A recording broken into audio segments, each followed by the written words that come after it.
to cash in on some of the really great interest in Django Unchained, we've got a series of action figures that are going to be released by this is the National Entertainment Collectibles Association. So there you see the different ones that we have.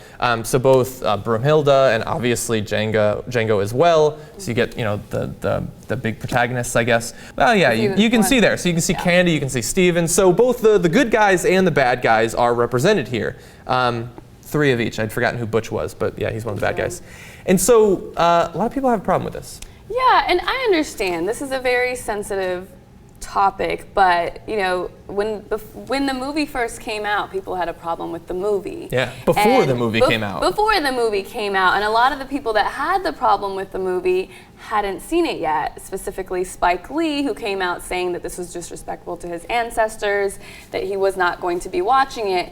But my thing is, if you're going to make such a bold statement that it is disrespectful to your ancestors, then you should really watch it. Yeah. You don't have to pay for it if you don't feel like, or if you don't want to feel like you're funding it. You can get a screener. You're freaking Spike Lee. Oh, I'm sure he gets screeners for everything. He can get his hands on it and watch it, and then download it illegally, and then make, you know, more specific, substantive criticism of it. Yeah.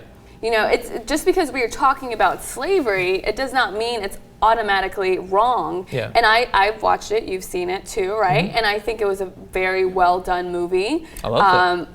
I personally don't have a problem with these dolls, but I understand people that do. Yeah. But I just think in context, Yeah. it's all about context. They're not just selling a slave doll, they're selling Django. It's this heroic, really dynamic character. And I think in this context, these dolls are okay. But let's give you just a couple of quotes of people who were actually offended by this. The first is from Najee Ali, the director of the LA Project of Islamic Hope. He says, "We were outraged. We feel it trivializes the horrors of slavery and what African Americans experienced." You can see there the doll outside of the box. Source, this is coming from WizNation.com. We also have another quote from the Reverend K.W. Toulouse that says, "The movie is for adults, but these are action figures that appeal to children. We don't want other individuals to utilize them for their entertainment to make a mockery of slavery." And so Hermela and I and J.R. Jackson had a rousing debate about this a couple of hours ago, and he was very against it. Yeah, and I will point out, love you, JR, but he hasn't seen the movie either. Yeah, but he does say he's going to. He does say he's going to. But, and I get it. I get the one point in that quote that I actually agree with is that it is kind of geared towards kids in the fact that it's a doll, right? It's supposed to be a collectible. It's something an adult can put up on the shelf, but it does appeal to kids. Kids don't know the history generally, or like, you know, they don't fully understand it. So I can understand that part. Yeah. But I just feel like this was coming. Of course they put out these dolls, everyone was going to be raging. They were raging because the N-word was used a lot before it even came out. You know, a lot. But in context, it makes sense. You know what I mean? It was used in that time. It was used in that time. That's how it was. And I don't think that this movie has really trivializes slavery at all. Of course, it's a fantasy, right? It's not real, but it is this revenge of the underdog. You know, the slave wins at the end of this movie, and that is not, you know, for a long time it wasn't the case in actual reality. Yeah. And, you know, I wish I could interview somebody who lived in that time. I bet you that they had these fantasies of overcoming their masters and saving their loved ones. And so why can't we make a movie about that? And I'm not gonna go, you know, all out and defend the dolls, but I'm more on the side of why not? It doesn't change history. It doesn't, you know, it doesn't really hurt. I don't think it hurts anyone. I don't think it is doing any more damage. It's just something to signify an amazing movie, I think, and a well done movie. I think the more conversation we can have about these really hard things in our past, the better. Why do we keep trying to shut down all of these conversations in the form of a movie or action figures? Yeah, I don't like it. I would generally agree. JR did have some good points, I think. He said that his main thing was, this is a terrible situation, and he likened it to the Holocaust. And he said that we don't see action figures of people like being sent to the gas chamber or something like that, because that would trivialize what they went through. And I think that that is a good point. I don't know that I've seen, I don't know, Schindler's List action figures or anything like that. But I mean, I made a point. I don't think it's a particularly strong counterpoint, but I mean, Gladiator had action figures. That's of a guy who was taken into slavery and had a revenge fantasy and got revenge. Right. Obviously, that's, like Jared made the point, but that's a lot longer ago. Like, there were hundreds of years or thousands of years of slavery in many parts of the Mediterranean and Europe as well. But that is farther removed, and it's not of the American experience, which is a very good point. I don't know, I will say this one thing.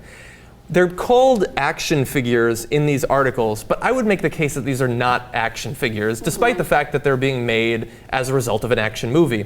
These are 8-inch dolls, huge dolls, being made by a company that makes collectibles. I think these are for hardcore collectors and fans. These are not going to be sold in Target next to copies of, you know, Apples to Apples and stuff like that. And JR says that he does not want something like this to be used by a kid and have it trivialize what happens. And a kid, even if he sees the movie, he doesn't know the legacy of slavery. And I think that JR is right in that. If a kid gets a hold of these, that is a bad thing, I think. But he does not know. He does not know the context of them. But he should.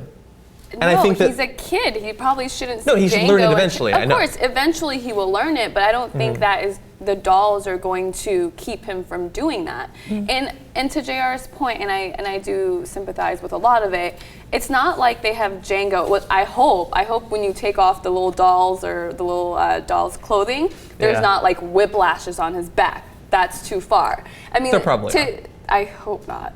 To the point about, you know, they don't have, you know, Jews going to the gas chambers. Of course they don't. If they had a slave in chains, or if they had Django in the without a shirt with the whiplashes on his back and in chains, of course that is too far. But in this particular situation, it's this heroic character and very likable and interesting character that's being conveyed. It's not his, you know, weakest moments being whipped or hung by the foot or anything like that. And to make a good point, we talked about this with JR, to the extent that the movie is comical or makes light of situations, it's not generally making light of situations in a way that denigrates the slaves. Absolutely. It's in a way that denigrates or like violently harms or kills white people in the movie. Like, those are the jokes. The jokes typically are not at the expense of slaves. Like, Quentin Tarantino loves to mix in weird humor. But yeah, I think that I think that Quentin Tarantino was trying to strike up a dialogue about this. I think that he was right. There's a reason that we're talking about it in the Young Turks multiple times now. I don't like that these dolls are taking away from some of the positive impact of that dialogue. And I would probably say that if I had been in the pitch meeting for these dolls, I'd probably say, that's kind of weird. Even if it's not offensive, and look, I'm a white person, I'm probably not going to be offended by it, but that doesn't mean that I discount the very real feelings that people who actually have family members who at one point were slaves. But it's still weird. I don't want to go into someone's house and see Django Unchained dolls. That's just weird.